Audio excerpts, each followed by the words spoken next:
Hi everyone, welcome back to my channel. So today I'm gonna give you a quick informative video.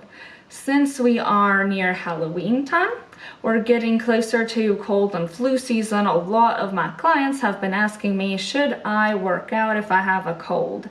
And the answer I give them, this is what I do. My rule of thumb is that if you are having mild to moderate symptoms, do mild to moderate exercise. When you have a cold, you tend to feel really tired because your body is using a lot of its energy to fight off the infection. So let your body fight off the infection. And my own experiences, when I was younger, I used to be like, oh, I'm tough. I'm gonna work out full intensity, full out, even when I have a cold. I'm not gonna let no cold or flu stop me. And what tended to happen was that it really did take longer for me to fully recover. When I got closer to my mid-20s, I started realizing, well, when you're sick or injured, your priority should be getting to 100% full recovery ASAP, not prolonging your full recovery and staying so-so for a longer period of time. No, get to that point of full recovery as fast as you can so you can get back into your full intensity and really do your best in your trainings.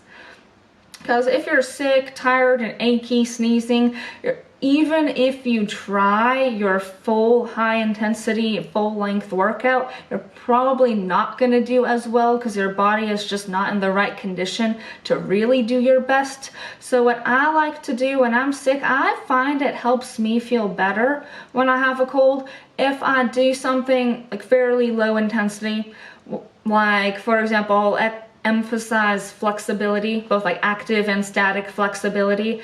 Stretching is something that is often overlooked, but it's extremely helpful and important, especially if you're like me and you like to do a lot of gymnastics inspired movements.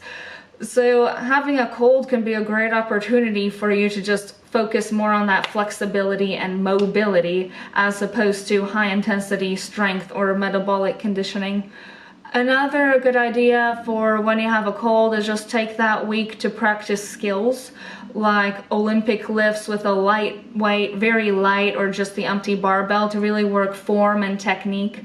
Just any compound, complex exercises you tend to do, try to work just your form and technique in those skills. So you'll be doing a mild to moderate level of physical exertion, but you'd be doing something very productive for your training as a whole and just working your form and technique. And you wouldn't be exerting your body too much to where it can't fight that infection as effectively. For me personally, I definitely feel a lot better if I do a mild amount of physical activity when I have a cold, but I really have felt that in the past when I try to do full length, full intensity when I'm sick, it really does take longer to recover because you don't want your body to have to choose between use its energy to fight the infection or use its energy for this workout. You need both. Okay? You need to let your body fight off that infection, get to that 100% recovery, and then after you're recovered, you can get back into really doing your best in your workouts. So those are my words of wisdom as we're approaching cold and flu season. Just prioritize that 100% recovery and use that week that you're sick to just work mild to moderate intensity, mainly flexibility and skill-related work. Alright, well, I hope y'all found that informative. Tune in next time to see what I have for you next. And happy Halloween, everyone!